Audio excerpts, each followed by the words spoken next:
El 31 de octubre de 2003, a las 10:30 de la noche, una mujer salió de los estudios de Televisión Española, en Torre España, agachada en el asiento trasero de un coche.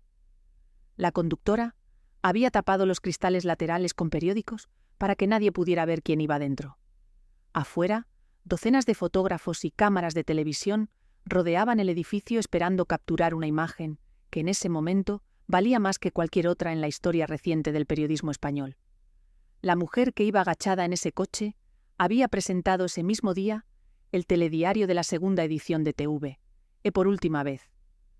Al día siguiente, la Casa Real de España anunciaría al mundo que esa mujer, Letizia Ortiz Rocasolano, periodista de 31 años, divorciada, hija de un técnico de radio y de una enfermera, nieta por parte materna de un taxista, era la prometida del príncipe de Asturias y futura reina de España. Lo que la mayoría del mundo no supo ese día, lo que la Casa Real había trabajado activamente para que no se supiera, era todo lo que había ocurrido antes de ese anuncio. Lo que había costado llegar hasta ese punto, los obstáculos que se habían interpuesto, las operaciones que se habían montado para impedirlo, y los secretos que Letizia Ortiz había tenido que enterrar, o que otros habían intentado desenterrar para destruirla, en los meses que precedieron a ese anuncio. Esta es la historia de cómo una mujer, de origen completamente ordinario, en términos de linaje, riqueza y posición social, la primera persona sin sangre real en siglos en casarse con un heredero al trono español, llegó desde un colegio público de Oviedo hasta el Palacio de la Zarzuela, y de por qué esa historia es más complicada, más oscura y más humana de lo que la versión oficial de la Casa Real ha querido reconocer nunca. Para entender a Letizia Ortiz, hay que empezar por entender de dónde venía. Y de dónde venía era exactamente lo que hacía su presencia en el trono de España tan extraordinaria, tan incómoda para ciertos sectores de la aristocracia y de la nobleza española, y tan significativa para todos los demás. Letizia Ortiz Rocasolano nació el 15 de septiembre de 1972 en el Sanatorio Miñor de Oviedo, Asturias. Era la hija mayor de Jesús Ortiz Álvarez, técnico de radio vinculado al periodismo, y de María Paloma Rocasolano Rodríguez, auxiliar de enfermería, que más tarde se convertiría en delegada sindical del Sindicato de Enfermería.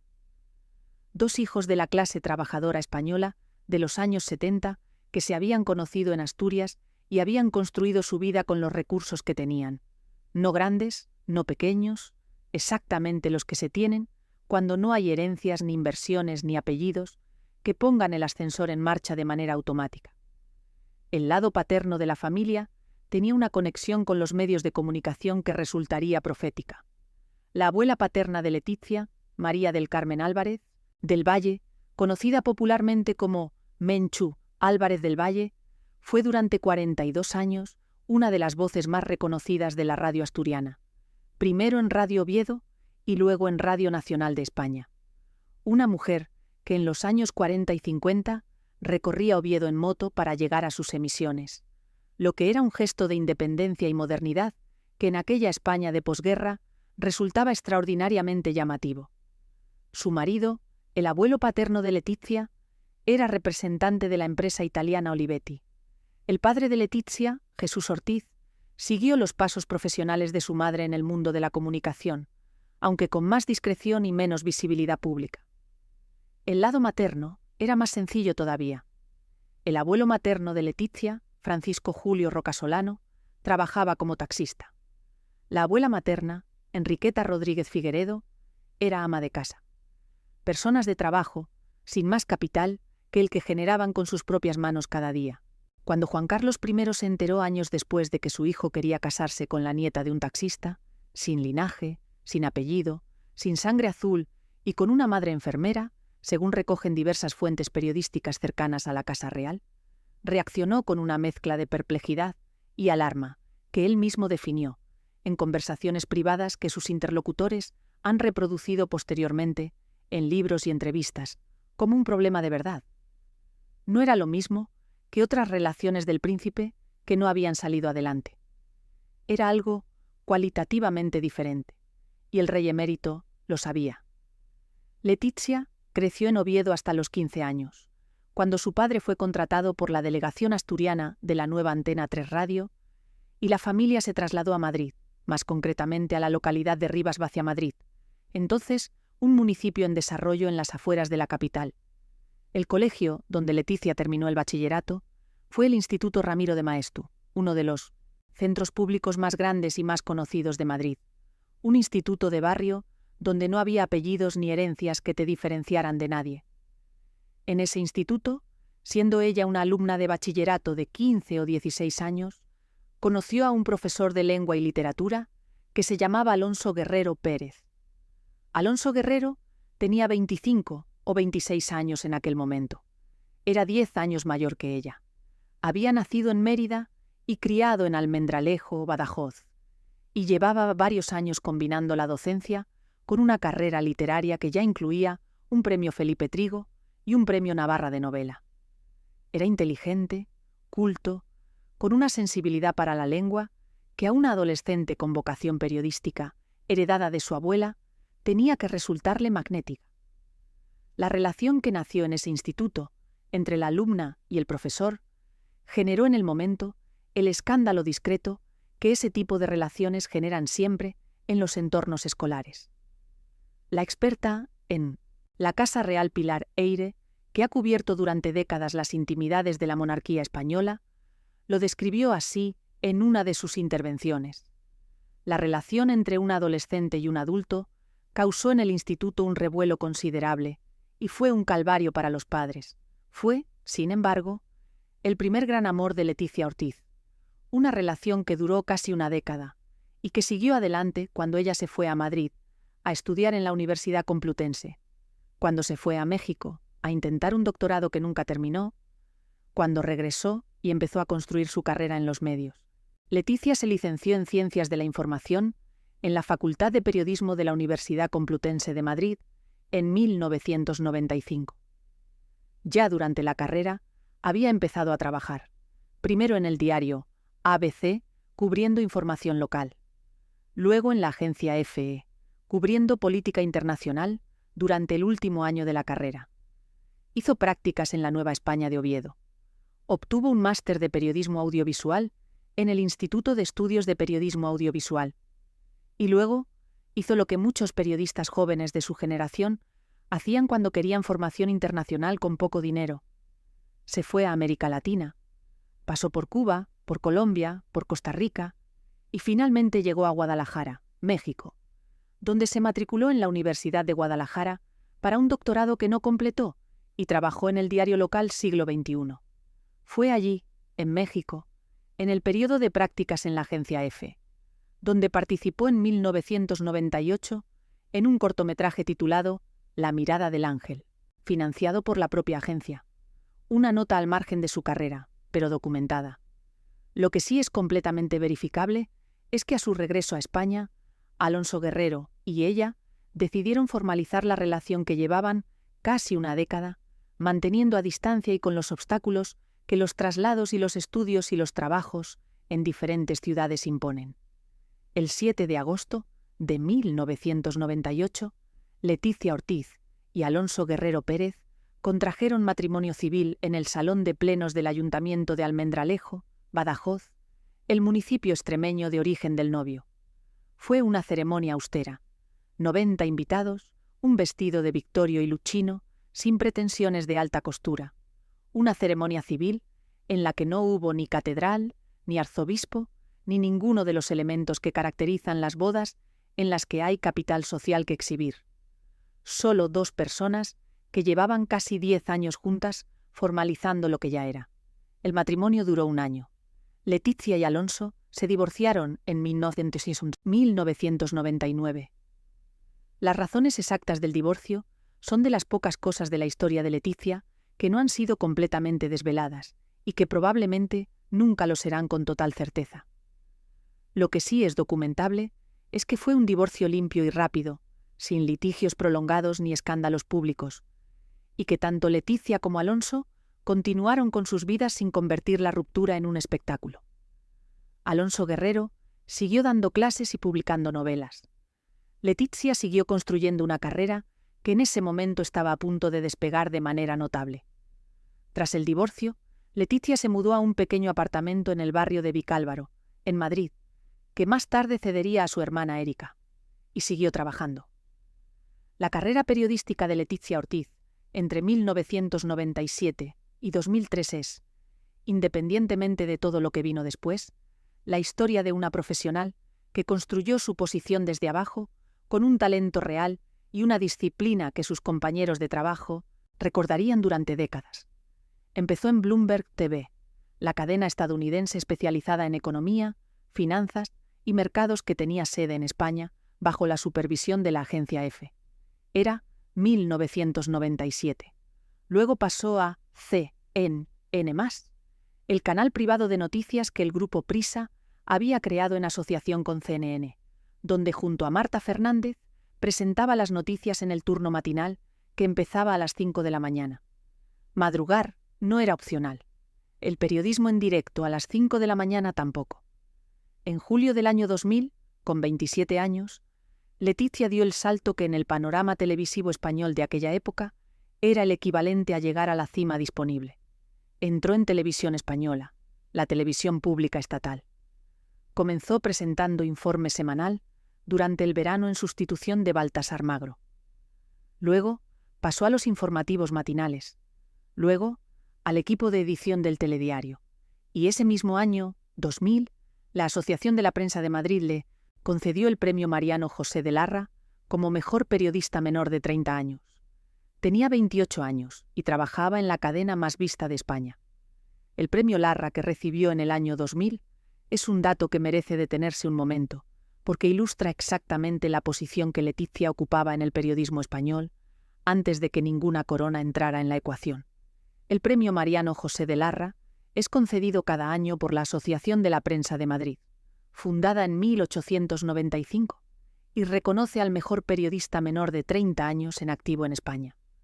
No es un premio de audiencia ni de popularidad, es un premio de reconocimiento entre pares, decidido por los propios periodistas, y en 2000 fue a parar a una mujer de 28 años que presentaba los informativos matinales de TVE, no a una celebridad, a una periodista. Hay un vídeo que circuló años después de la boda real, grabado en los estudios de TV, en un momento previo a un programa, que captura a Leticia Ortiz hablando con su compañero de presentación Alfredo Urdazi sobre la posibilidad de hacer entrevistas a cantantes. Entrevistas con Alejandro Sanz cuando vaya yo sola. ¿Las puedo hacer yo, no?, pregunta Leticia. Urdazi responde con un bueno, ya veremos. Leticia insiste. Oye, Alejandro Sanz, Bisbal. Igual se te deja hacer alguna pregunta, contesta Urdazi. El video se difundió como un documento de la vida ordinaria de una periodista en un plató de televisión, alguien negociando con su jefe los espacios de trabajo que le corresponden. Alguien que quería hacer entrevistas y que no tenía garantizado el espacio para hacerlas sin pedirlo. Eso era Leticia Ortiz en 2003, una periodista profesional que competía con sus compañeros por los espacios de trabajo dentro de la cadena más vista de España. No una figura que el destino había preseleccionado para ningún trono. La cobertura del hundimiento del Prestige, en noviembre de 2002, fue la última gran cobertura internacional, de Leticia como enviada especial. Las imágenes de ella, informando desde las costas de Galicia, con el chapapote de fondo, forman parte del archivo periodístico de ese desastre ecológico, que fue el mayor vertido de petróleo de la historia de España.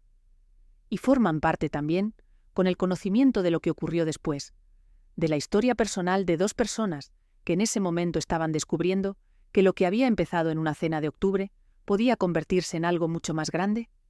Fue TV en la que en septiembre de 2001 la envió a Washington. El 11 de septiembre de 2001 es una fecha que el mundo recuerda por razones evidentes. Para Leticia Ortiz es también la fecha que transformó su carrera. Era periodista en los informativos de TV, y cuando los dos aviones se estrellaron contra las Torres Gemelas en Nueva York, los editores necesitaban enviados especiales a Estados Unidos de inmediato. Leticia fue una de las personas elegidas. Lo que iba a ser una cobertura breve se convirtió en una estancia de varios meses en Washington, desde la que Leticia informó sobre las investigaciones que apuntaban a Al-Qaeda, sobre las decisiones del gobierno de George W. Bush, sobre el impacto en la política exterior americana, sobre los movimientos militares que precedían a la guerra en Afganistán. Era una mujer de 29 años, dando las noticias más importantes del mundo desde la capital de la nación más poderosa del mundo.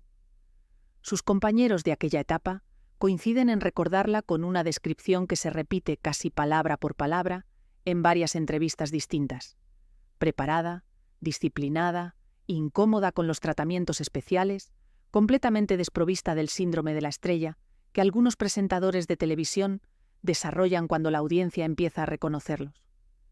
En el verano siguiente, regresó a Estados Unidos para cubrir el primer aniversario del 11 de septiembre. Luego vino la cobertura del hundimiento del Prestige, el petrolero que en noviembre de 2002 derramó 77.000 toneladas de fuel pesado en la Costa da Morte de Galicia y cuya imagen de chapapote, cubriendo 3.000 kilómetros de playa española, abrió todos los informativos durante semanas. Leticia Ortiz estaba allí, en las playas gallegas, con su equipo de TVE. Y también estaba Felipe. El príncipe Felipe de Borbón y Grecia había llegado a sus 34 años con una biografía sentimental que la prensa española conocía con un nivel de detalle que habría incomodado a cualquier persona privada, pero que era parte ineludible del territorio que viene con ser el heredero al trono de un país que tiene una prensa del corazón de esa envergadura. Su primer amor conocido había sido Isabel Sartorius, hija del marqués de Mariño, e Isabel Zorraquín, una mujer de familia aristocrática, pero no de sangre real, 3 años mayor que él, con quien mantuvo una relación entre 1989 y 1991. El noviazgo fue seguido por la prensa con una intensidad que Isabel Sartorius describió en sus propias memorias como un calvario. La familia de ella tenía sus propios problemas de cara al perfil de futura reina que la Casa Real esperaba. Su madre tenía una historia de adicciones que fue publicada en las revistas. Su padre era un marqués con las complicaciones que ciertos marquesados traen. Y la relación terminó. Aunque Felipe llamó a Isabel desde el coche el 1 de noviembre de 2003, el mismo día en que la Casa Real anunciaría su compromiso con Leticia, para comunicárselo antes de que lo leyera en los periódicos.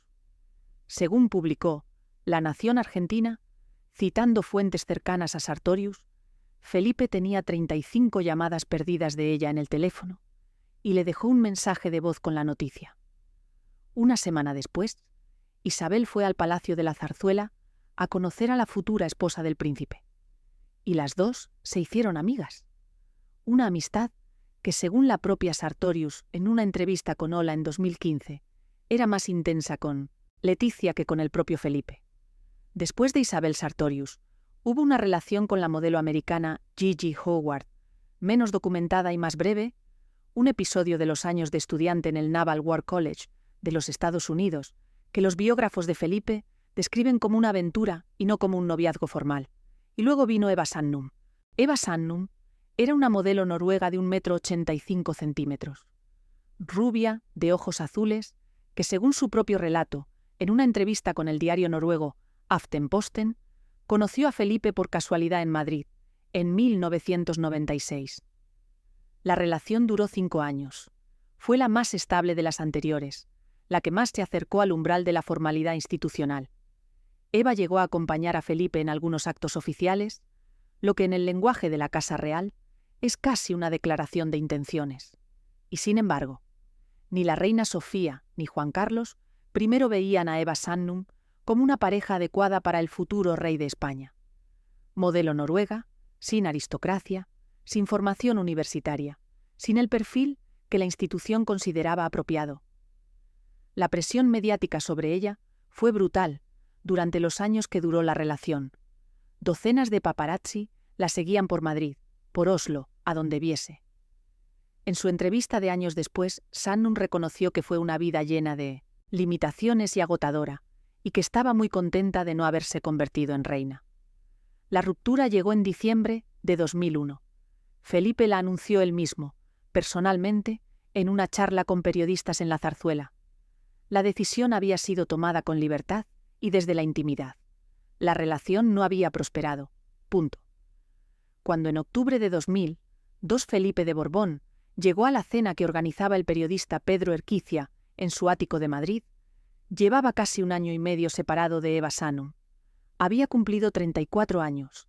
Era el heredero al trono de la 10ª monarquía más longeva de Europa y el soltero más cotizado del continente, en la acepción específica que ese término tiene cuando la persona en cuestión viene con un palacio adjunto y una corona incluida en el precio. La historia oficial de cómo se conocieron Felipe y Letizia es simple y ha sido repetida tantas veces que ya tiene la textura de las historias que se han contado demasiado. Se conocieron en una cena en casa de Pedro Erquicia, periodista histórico de TV y director de Documentos TV, el 17 de octubre de 2002.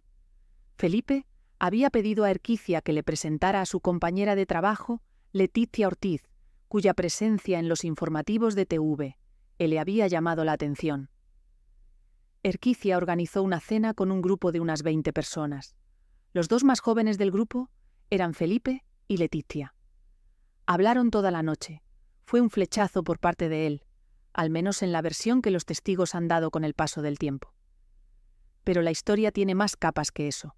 El propio Pedro Erquicia desmintió en privado, según la periodista Pilar Eyre, haber organizado esa cena con la intención de presentarlos. Sus palabras, reproducidas en el blog de Eyre en Lecturas, fueron estas: «Tú conoces mi casa y me conoces a mí. ¿Crees que puedo organizar una comida para que se enrolle el príncipe heredero con una chica?»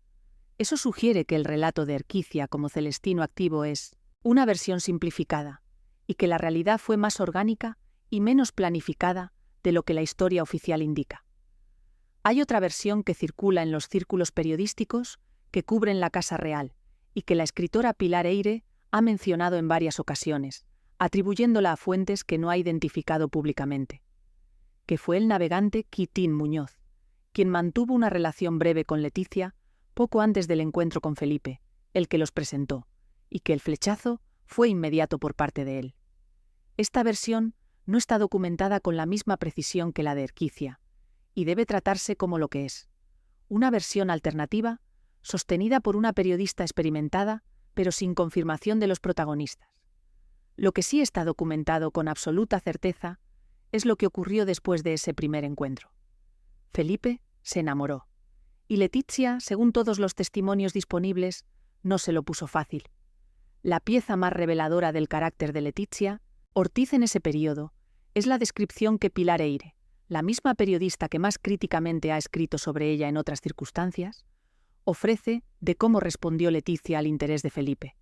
Ella se resistía, escribió Eyre, y esto al príncipe, que siempre lo había tenido muy fácil con las mujeres, lo volvió loco. Que fuera respondona, descarada, y que no se callara nunca, su fuerte personalidad, que trabajara para ganarse la vida.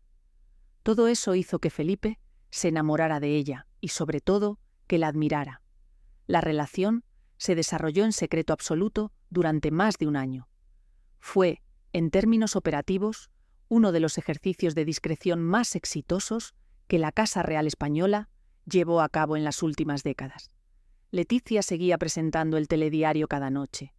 Felipe seguía apareciendo en sus actos oficiales, y entre los dos construían una relación que nadie en el entorno periodístico de TV sabía, que nadie en el entorno aristocrático del príncipe conocía más allá de un círculo muy pequeño, y que la Casa Real gestionaba con el mismo control de información que aplicaba a cualquier cuestión de estado sensible. Los momentos en que los dos coincidieron laboralmente durante ese período tienen ahora, con el retrospectivo de 20 años, una dimensión diferente. Letizia fue enviada por TV a cubrir el catástrofe del Prestige en noviembre de 2002, pocas semanas después de esa primera cena. El príncipe Felipe también se desplazó a Galicia para visitar a los vecinos afectados de la Costa da Morte. 2 personas que en teoría se habían conocido una sola vez en una cena privada, coincidiendo en una de las mayores catástrofes ecológicas de la historia española. Nadie lo vio como algo más que una coincidencia laboral. En septiembre de 2003, Letizia viajó a Nueva York para cubrir el 2º aniversario del 11 de septiembre. El despliegue de medios y de recursos que TV puso a su disposición para esas conexiones desde la Gran Manzana sorprendió a algunos compañeros que lo comentaron después, ya sabiendo lo que se sabía. Alfredo Urdazi, su compañero de presentación del telediario, lo describió años después en un documental de Telemadrid sobre los 50 años del rey Felipe. Se enamoró de ella por televisión. No la conocía de nada, pero le gustó. Pidió que le arreglasen un encuentro con ella. Esa es la línea que conecta al príncipe que veía a Leticia en los informativos con la cena de Erquicia en octubre de 2002. Que Felipe eligió a quien quería conocer, antes de que ocurriera el encuentro. Lo que no eligió de antemano fue lo que iba a pasar cuando ocurriera ese encuentro, ni la magnitud de lo que sentiría. A lo largo de la primavera y el verano de 2003, el noviazgo se consolidó. Se vieron en casa de amigos íntimos de Felipe, tanto en Madrid como en Barcelona. Pasaron unos días juntos en el verano, en el yate de un amigo del príncipe. La Casa Real fue construyendo un plan de seguridad para que la relación no trascendiera hasta que se estimara conveniente, y el plan funcionó mejor de lo que nadie esperaba. Pero el período entre el primer encuentro y el anuncio oficial del compromiso no fue, para Leticia, solamente el período de un amor que se construía en secreto. Fue también el período en que tuvo que afrontar la realidad de lo que significaba entrar en el sistema Kennedy español, en la familia que gestiona la marca más longeva y más institucionalizada del país, con todo lo que eso implica en términos de escrutinio, de renuncia y de transformación, porque Juan Carlos I no estaba de acuerdo. Y eso era, dentro del sistema de poder que la Casa Real Española mantenía en 2003, un obstáculo de primera magnitud. Juan Carlos I había construido durante 30 años una reputación como el monarca que había pilotado la transición española del franquismo a la democracia, y esa reputación era el principal activo institucional de la corona. Era también un hombre que tenía ideas muy claras sobre cuál debía ser el perfil de la mujer que se casara con su hijo y futura reina de España. Y Leticia Ortiz Rocasolano no encajaba en ninguna de esas ideas. El origen plebeyo era el primer problema. La carrera de periodista era el segundo. En un entorno donde la prensa, especialmente la prensa que cubría a la familia real, era percibida más como una amenaza a gestionar que como un servicio a la democracia. El divorcio previo era el tercer problema, y no el menor. La Constitución española de 1978 establece que el matrimonio real se rige por las leyes civiles, pero la boda del príncipe heredero con el sello de la Iglesia Católica requería que la Iglesia aceptara la situación, y para que la Iglesia aceptara casarse por el rito católico con una mujer divorciada de un matrimonio también civil, era necesaria la nulidad eclesiástica del primer matrimonio, un proceso que en España tardaba años y que generaba sus propias polémicas. Y luego estaba lo que algunos periodistas cercanos a la Casa Real han descrito como la familia. Los padres de Leticia estaban divorciados desde 1999, el mismo año en que Leticia y Alonso Guerrero se divorciaron. Una madre enfermera y activista sindical, un padre técnico de radio, una hermana menor, Erika, que tenía sus propias dificultades personales que más tarde terminarían en tragedia, y un primo, David Rocasolano, que años después publicaría un libro con revelaciones comprometedoras sobre Leticia. Según el periodista Enrique de Diego, que cubre la Casa Real Española con una línea editorial crítica hacia la institución, Juan Carlos I habría ordenado al Centro Nacional de Inteligencia una operación conocida informalmente como Operación Gamma, destinada a reunir información comprometedora sobre Leticia que pudiera ser usada para forzar el fin de la relación. La misma estrategia, según esta versión, que supuestamente se había aplicado antes con Isabel Sartorius y con Eva Sannum, y que en ambos casos había resultado efectiva. Con Leticia no funcionó, o eso sugieren los hechos, que la relación siguió adelante y que el compromiso fue anunciado. Lo que sí funcionó fue la amenaza implícita del príncipe Felipe, que según todas las fuentes disponibles dejó claro a su padre que si la familia no aceptaba a Leticia, él renunciaría al matrimonio, aunque no a la sucesión al trono. O aceptaban a Leticia, o él se quedaría soltero para siempre. Lo dijo él mismo en la rueda de prensa del 6 de noviembre de 2003, con una claridad que no necesitaba. ¿Interpretación? Si ellos hubiesen dicho que no, yo habría renunciado a Leticia, aunque se hubiese abierto la tierra bajo mis pies para ser el hombre más desgraciado del mundo. Se puede reinar soltero. Ahora soy el hombre más feliz del mundo, porque voy a poder casarme con la persona que quiero. La historia de cómo Felipe conoció a Letizia tiene también otra dimensión que raramente se analiza, la de lo que revela sobre el príncipe. Felipe de Borbón había tenido 3 relaciones documentadas antes de Letizia, con Isabel Sartorius, con Gigi Howard y con Eva Sanum. Las 3 habían terminado. Las 3 habían producido presión pública y mediática sobre las novias que ninguna de ellas encontró tolerable a largo plazo, o que la Casa Real había gestionado de maneras que hacían imposible la continuación. Y Felipe había declarado en 1989, justo antes de que se conociera su relación con Isabel Sartorius: no me siento en la obligación de buscar esposa entre las damas de la nobleza europea.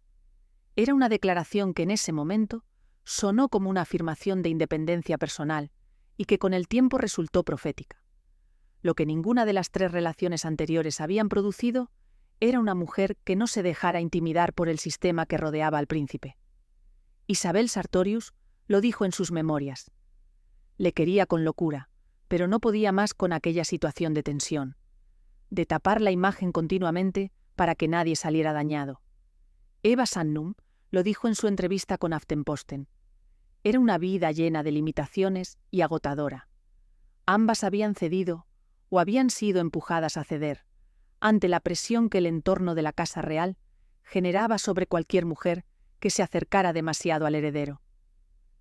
Letizia Ortiz no cedió. La explicación más simple es la que Pilar Eyre ofrece, que Letizia se resistía, y eso al príncipe, que siempre lo había tenido muy fácil con las mujeres, lo volvió loco. La explicación más compleja es que Letizia venía de un mundo donde la presión institucional y mediática era parte del territorio profesional cotidiano, donde las cámaras y los micrófonos no eran un elemento intimidatorio sino el instrumento de su trabajo, y donde el poder no era algo que la abrumara, sino algo que entendía desde el lado de quien lo observa y lo documenta. Había estado delante de las cámaras informando sobre los presidentes más poderosos del mundo desde Washington. Había cubierto guerras y catástrofes. Una operación de inteligencia diseñada para asustarla no estaba en la misma escala de amenaza que lo que ya había afrontado como periodista. Eso es lo que el sistema no había calculado cuando apareció Letizia Ortiz, que esta vez la candidata tenía sus propias herramientas para navegar la presión, y que tenía además algo que todas las anteriores habían carecido: la experiencia de haber construido su identidad pública completamente sola, sin apellido, sin herencia, sin red de seguridad. Alguien que ha llegado a presentar el informativo más visto de España desde una familia de técnicos de radio y enfermeras y taxistas no se desmorona fácilmente cuando la presión viene de arriba. Esa presión ya la conocía, solo venía de una dirección diferente. Hay un detalle del período de noviazgo en secreto que merece ser mencionado porque ilustra con precisión tanto el control de la Casa Real como la naturaleza de lo que Letizia estaba afrontando. Cuando la relación ya era conocida por algunos periodistas especializados en Casa Real, fue Terelu Campos quien destapó el romance en su programa Té de tarde en Telemadrid, precipitando el anuncio oficial antes de lo que la zarzuela había planeado. Letizia Ortiz, que llevaba meses manteniendo la relación en secreto mientras presentaba el informativo más visto de España, se enteró de que su vida estaba a punto de cambiar para siempre a través de un programa de cotilleos. No a través de una conversación privada, no de una comunicación oficial, a través del mismo mecanismo mediático que ella misma había alimentado durante años con noticias sobre otros. Antes de que ese anuncio fuera posible, sin embargo, hubo un periodo de negociaciones que los participantes directos nunca han detallado públicamente y que los periodistas especializados han reconstruido a partir de fuentes indirectas. Las llamadas capitulaciones matrimoniales, el documento que regula las condiciones económicas y de custodia en caso de separación, fueron objeto de tensiones documentadas.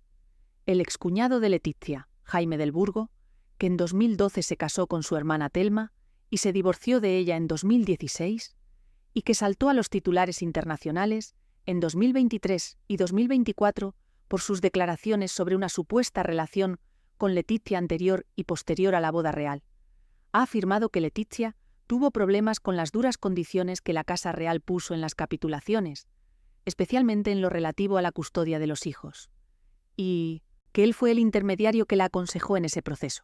Lo que Del Burgo afirma sobre una supuesta relación romántica con Letizia, que habrían mantenido antes y después de la boda real, debe ser tratado con la precaución que merecen las declaraciones de alguien con razones personales para aparecer en el centro de una historia de alta visibilidad.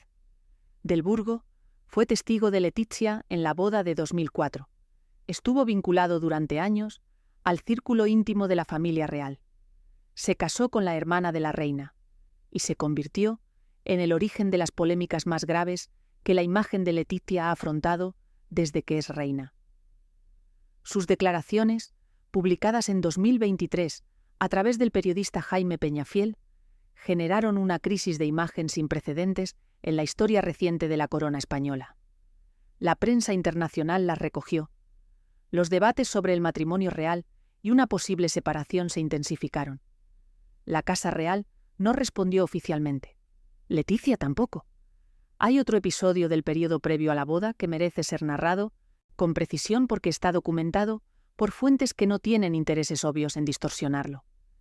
En 2013, el primo de Letizia, David Rocasolano, abogado que había sido su asesor legal durante años, publicó un libro titulado Adiós, princesa, en el que afirmó que Letizia se había sometido a un aborto inducido en 2002, durante el período en que la relación con Felipe se estaba desarrollando en secreto, y que tanto ella como Felipe le habían encargado destruir su historial médico en la Clínica Dator de Madrid para que la reina Sofía no lo descubriera, ya que de haberlo hecho habría impedido el matrimonio. Rocasolano publicó un documento que, según él, respaldaba la afirmación. El libro fue entrevistado en un único programa de televisión de audiencia marginal, Intereconomía, y La Zarzuela, según documentó el periodista Daniel Forcada, contactó con los gestores de las principales cadenas para que Rocasolano no fuera entrevistado en plató ni el tema fuera discutido públicamente. La operación de silenciamiento mediático funcionó con notable eficacia. David Rocasolano fue condenado en 2019 por la Audiencia Provincial de Madrid por revelación de secretos y desapareció prácticamente del espacio público. El motivo que Rocasolano dio para sus revelaciones fue la muerte de su prima, Erika Ortiz. Erika, la hermana menor de Letizia, murió el 7 de febrero de 2007 en su apartamento de Vicálvaro, el mismo apartamento que Letizia le había cedido tras su divorcio de Alonso Guerrero. Tenía 31 años. Letizia estaba embarazada de 6 meses de la infanta Sofía. La causa oficial fue una muerte repentina. Nunca se ha dicho oficialmente nada más. Rocasolano culpó a Letizia de la muerte de Erika, argumentando que el alejamiento de la familia que la entrada en la familia real había producido había sido determinante en el deterioro de su hermana menor. Es una acusación imposible de verificar y cargada de dolor familiar que no puede evaluarse desde fuera con la objetividad que requiere un juicio. Lo que sí está documentado es que la muerte de Erika fue un golpe devastador para Letizia, que se vio en la situación de asistir al funeral de su hermana menor con 6 meses de embarazo visible, delante de todas las cámaras del mundo, sin poder procesar el duelo con la privacidad que cualquier persona necesita en ese momento. Fue una de las primeras grandes imágenes que el público tuvo de Letizia como figura real, en sus aspectos más humanos. Una mujer embarazada, llorando sobre el ataúd de su hermana de 31 años. La transformación de Letizia Ortiz, de periodista a princesa de Asturias y luego a reina de España, ha sido objeto de análisis durante 2 décadas. Lo que los observadores más atentos señalan no es un cambio de identidad, sino una adaptación calculada que preservó el núcleo de quién era ella, mientras adoptaba los códigos externos que el rol requería. Cuando Felipe VI y Letizia pronunciaban discursos en eventos culturales o científicos, eran con frecuencia los discursos de Letizia los que demostraban un dominio más sólido del contenido, una preparación más intensa, una capacidad de articular ideas complejas que venía de años de formación periodística. Los diplomáticos y los científicos e intelectuales con quienes la Casa Real se relacionaba lo notaron. Letizia había tenido que aprender inglés a nivel fluido después de la boda porque su nivel universitario no era suficiente para la función que iba a desempeñar, y lo había aprendido. Había aprendido catalán, valenciano, francés, portugués y alemán para los actos protocolarios que lo requerían. Había aprendido el protocolo, pero había mantenido el instinto de la periodista, la capacidad de hacer preguntas directas, de ir al fondo de las cosas, de no contentarse con las respuestas superficiales. Lo que también mantuvo fue su carácter. Y ese carácter fue, durante 20 años, simultáneamente, su mayor activo y su mayor vulnerabilidad dentro del sistema en que se había insertado. El sistema monárquico español, como todos los sistemas monárquicos, funciona mejor con personas que absorben las tensiones sin expresarlas, que gestionan los conflictos internamente, que mantienen la fachada de armonía familiar con independencia de lo que ocurra detrás. Leticia no tenía esa formación. Venía de un mundo donde si algo estaba mal, se decía que estaba mal, donde el debate era parte del proceso, donde la jerarquía se respetaba pero no se sacralizaba. Ese conflicto entre su carácter y las exigencias del rol explica más de lo que cualquier teoría de conspiraciones o de guerras de poder puede explicar sobre la historia de Leticia Ortiz dentro de la corona española.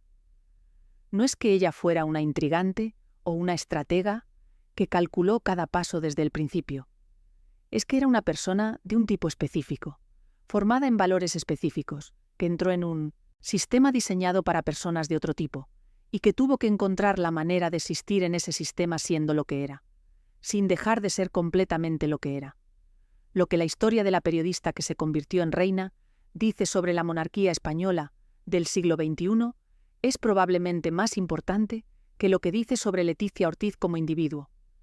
Dice que el sistema, cuando la presión viene de la persona correcta, en el momento correcto, puede adaptarse a personas que no eran las previstas. Que el heredero al trono puede imponer su voluntad si está dispuesto a pagar el precio de la confrontación con sus padres. Y que el precio de esa adaptación lo paga principalmente la persona que entra, no el sistema al que entra. La boda de Felipe y Leticia se celebró el 22 de mayo de 2004 en la Catedral de Santa María la Real de la Almudena de Madrid. Fue un acontecimiento de Estado. Representantes de 12 casas reales reinantes y otras 12 no reinantes.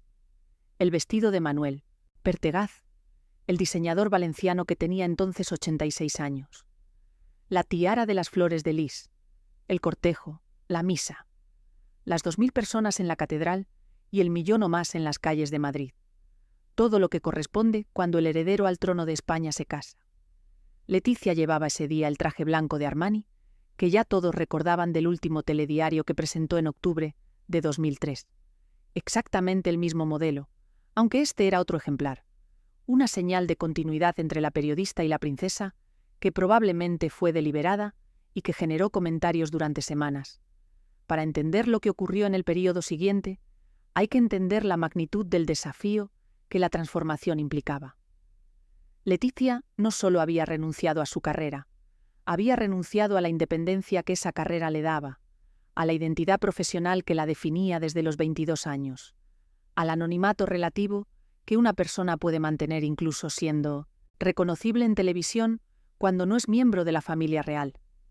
Y había entrado en un sistema con 400 años de protocolo acumulado, con una jerarquía interna de una rigidez que pocas instituciones del mundo moderno mantienen, con una suegra que nunca había terminado de aceptarla y con un suegro cuyo comportamiento durante los años siguientes se convertiría en el mayor problema institucional de la corona.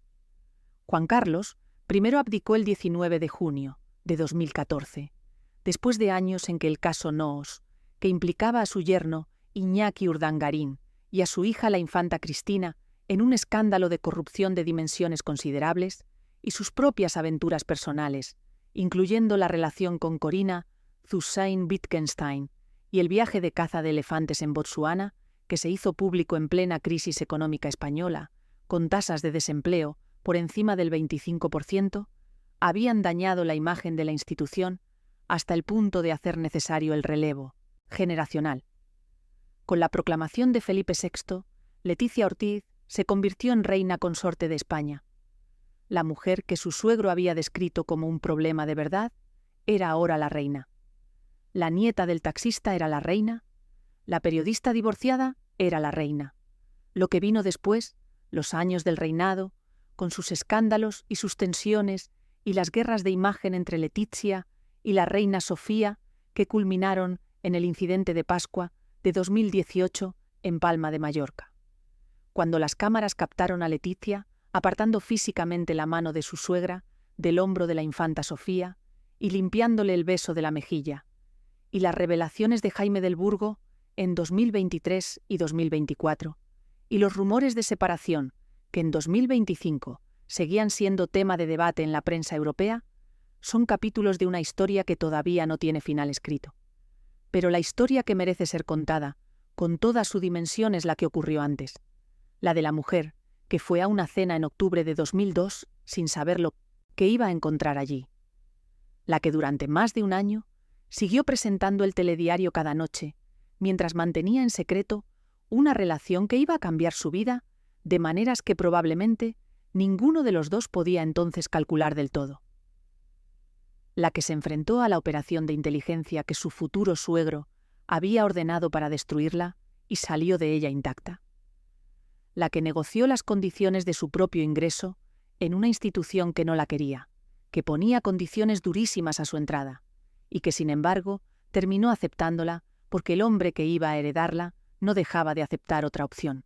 Hay una frase de Letizia Ortiz en la rueda de prensa del Compromiso, el 3 de noviembre de 2003, que resume mejor que cualquier análisis biográfico quién era esa mujer antes de convertirse en princesa.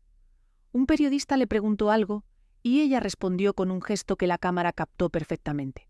«¡Déjame terminar!». No era el tono de alguien que ya sabía cuál era el protocolo. Era el tono de alguien que venía de un mundo donde interrumpir a las mujeres se corregía. La frase se convirtió en viral antes de que existiera ese concepto.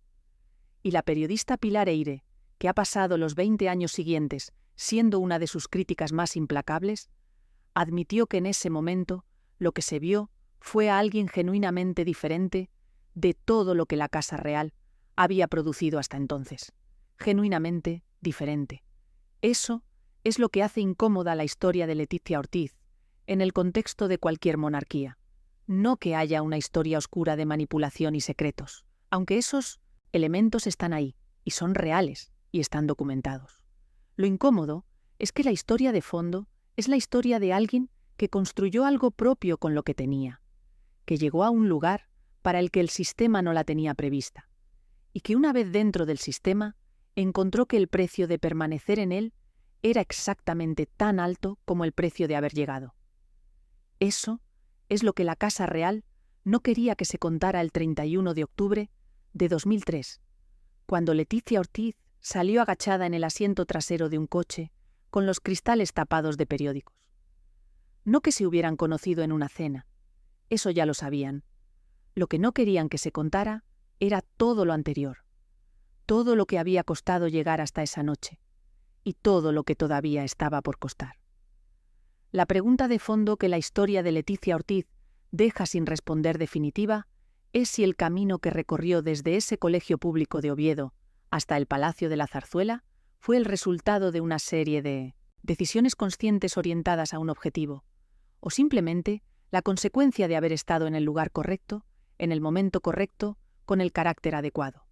Los críticos más duros de Letizia, y los hay y son numerosos, sostienen la primera versión, que todo estuvo calculado, que la relación con Felipe fue parte de una estrategia, que la imagen de la periodista independiente y moderna fue construida para ese momento. Los defensores más entusiastas sostienen la segunda, que fue amor, simplemente, y que el resto es ruido. La versión más honesta es probablemente la que no satisface a ninguno de los dos bandos, que Letizia Ortiz era en 2002 una mujer con carácter propio, con una carrera real, con una vida construida con sus propias manos, que se enamoró de un hombre que resultó ser el heredero al trono de España, y que enfrentó todo lo que eso significaba con la misma combinación de determinación y vulnerabilidad que cualquier persona usaría en una situación para la que ninguna formación previa puede preparar completamente, que pagó precios que nadie le explicó con antelación, y que el sistema que la aceptó a regañadientes siguió siendo el sistema que la moldea y la define 20 años después, independientemente de cuánto de ella misma haya preservado dentro de él. El 19 de junio de 2014, cuando Felipe VI fue proclamado rey y Letizia se convirtió en reina consorte de España, pronunció en el Congreso de los Diputados el juramento reglamentario.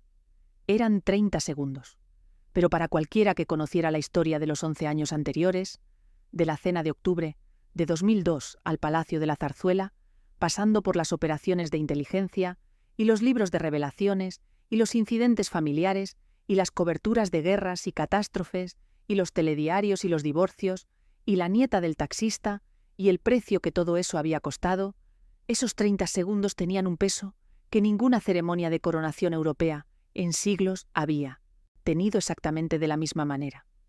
Porque nunca antes, en la historia de la monarquía española, alguien que venía de exactamente donde venía Letizia Ortiz, había llegado exactamente donde llegó ella. Hay una cosa que Letizia Ortiz hizo el 3 de noviembre de 2003, 2 días después del anuncio del compromiso, que define mejor que cualquier otra el tipo de persona que el sistema de la Casa Real acababa de admitir en su interior. En la primera rueda de prensa, conjunta con Felipe, cogidos de la mano frente a los medios, Letizia fue preguntada sobre si había sido difícil mantener el noviazgo en secreto. Y ella respondió con detalle, con naturalidad, como lo que era, una comunicadora que sabía gestionar una entrevista. Luego, alguien intentó interrumpirla, y ella dijo con total claridad, «Déjame terminar», no con agresividad, con la firmeza de alguien que está acostumbrada a que el tiempo de palabra le pertenece a quien tiene el micrófono. La prensa española lo convirtió en el primer gran momento viral de la historia de Letizia como figura pública. Décadas después, sigue siendo la imagen que resume algo esencial de quién es. Alguien que termina sus frases, que no deja que los demás determinen cuándo ha dicho suficiente. Eso, en un contexto real, donde se supone que la consorte debe estar siempre un paso detrás del titular, es o una virtud o un problema dependiendo de desde dónde se mire. Y en la Casa Real Española ha sido ambas cosas simultáneamente durante 20 años. La cobertura periodística de la boda real del 22 de mayo de 2004 generó más de 1.000 millones de euros en impacto económico estimado para España, según los análisis económicos que se hicieron en ese momento. El turismo se disparó. Las revistas del corazón vendieron más que en ninguna fecha comparable. Las cadenas de televisión obtuvieron audiencias históricas. La imagen de 2 personas que se habían conocido en una cena privada 18 meses antes, una de ellas, hija de un taxista y la otra, heredero al trono, casándose en la catedral más importante de Madrid, con representantes de 24 casas reales como testigos, tenía exactamente la clase de tensión narrativa que genera ese tipo de impacto económico y mediático. Era una historia que funcionaba en todos los idiomas y en todos los mercados. Y la institución monárquica española, que llevaba años buscando la manera de modernizarse y de conectar con una ciudadanía cada vez más escéptica, encontró en la boda de Felipe y Letizia el mejor argumento de relaciones públicas que había tenido en décadas. Aunque Juan Carlos primero nunca lo habría formulado exactamente en esos términos. Hay un último elemento de la historia de Letizia Ortiz, que raramente se menciona en los perfiles que se escriben sobre ella, pero que está documentado y que dice algo importante sobre la escala de lo que tuvo que afrontar. Cuando Letizia anunció el compromiso, el primo David Rocasolano era su abogado y había sido su consejero legal durante años. Estaba en el círculo de confianza más íntimo. Unos años después publicó un libro con revelaciones comprometedoras. La hermana Erika murió en 2007. La tía Genar intentó, según varios medios, vender fotografías del primer matrimonio de Letizia a la prensa. La familia de origen, la que la había producido y formado, se convirtió con el tiempo en una fuente de vulnerabilidades que el sistema de la Casa Real tenía que gestionar y que Letizia tenía que vivir. Es el precio que nadie menciona cuando se habla del sueño de Cenicienta. No solo el de renunciar a la carrera, no solo el del protocolo, el de ver cómo el entorno más cercano, las personas que te conocieron cuando eras simplemente Letizia Ortiz de Oviedo, o no pueden adaptarse a lo que te has convertido, o encuentran en lo que te has convertido una oportunidad que tiene sus propias reglas de mercado. Ese es el precio más alto, el que no aparece en ningún documento de las capitulaciones matrimoniales. Y es el que resulta más difícil de transferir, o de negociar, o de gestionar desde dentro de los muros de un palacio. Existe una última ironía en la historia de Leticia Ortiz que merece espacio porque es la más perfecta de todas. Marjorie Merriweather Post construyó Mar-a-Lago para que fuera la Casa Blanca de invierno, el lugar donde los presidentes americanos recibieran a los líderes del mundo. Leticia Ortiz fue enviada por TV a Washington para informar sobre lo que ocurría en la casa del presidente americano. Ambas se convirtieron, por caminos radicalmente distintos y desde orígenes radicalmente distintos, en parte de las instituciones de poder que habían cubierto o habitado desde fuera. La diferencia es que Marjorie construyó la institución y luego la donó. Leticia entró en la institución y luego tuvo que aprender a habitarla sin que la institución la consumiera. ¿Cuál de las dos estrategias es más efectiva? Es una pregunta que la historia todavía no ha terminado de responder. Marjorie Merriweather Post murió en 1973. Su nombre aparece en los titulares porque Trump compró lo que ella construyó. Leticia Ortiz sigue siendo reina de España en 2026, con todos los debates sobre el estado de su matrimonio y el futuro de la institución que eso implica. La historia de ambas dice algo sobre cómo las instituciones de poder absorben a las personas que entran en ellas, conservando lo que les sirve y descartando lo que no, independientemente de lo que esas personas hayan invertido en el proceso. Esa es la oscuridad real detrás del titular. No los secretos individuales, que existen y son reales. La oscuridad estructural de los sistemas que necesitan personas extraordinarias para funcionar y que luego hacen lo que pueden para convertirlas en lo que necesitan que sean. Eso no es específico de la monarquía española. Es la descripción de cómo funciona el poder institucional en cualquier contexto. La monarquía española solo lo hace con más protocolo y más fotografías de portada. En octubre de 2023, Felipe VI y Leticia visitaron Oviedo para los premios Princesa de Asturias, exactamente 20 años después de ese apretón de manos, en el Hotel Reconquista que nadie fotografió con la intención de que fuera histórico. Leticia vestía de gala. Felipe estaba a su lado. Los medios cubrieron el evento con la normalidad de algo que lleva 2 décadas ocurriendo. En Oviedo, donde Leticia nació, donde fue al colegio público La Gesta, donde su abuela Menchu Álvarez del Valle había recorrido las calles en moto en los años 40 para llegar a sus emisiones de radio, la reina de España saludó al público y posó para las cámaras de los mismos fotógrafos que en 2003 la habían rodeado a la salida de Torre España para capturar la imagen de su compromiso.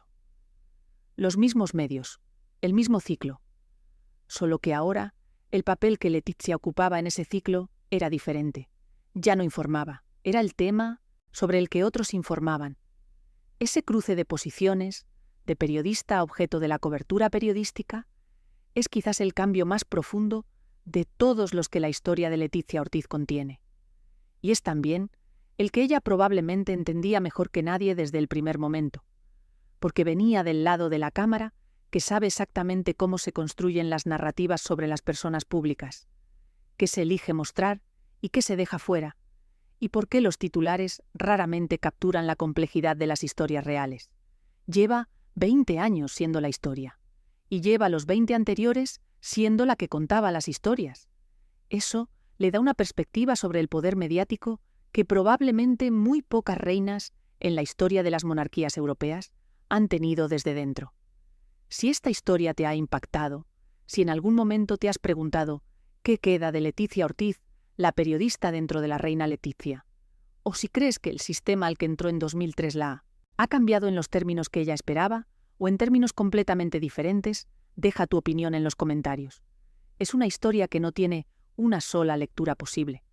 Y si quieres saber más sobre las mujeres que cambiaron el rumbo de las coronas europeas, sobre las que entraron en sistemas diseñados para excluirlas y sobre los precios que pagaron por hacerlo, en este canal tienes la historia de Joan Kennedy, de Babe Paley, de las herederas que construyeron fortunas y las que las heredaron.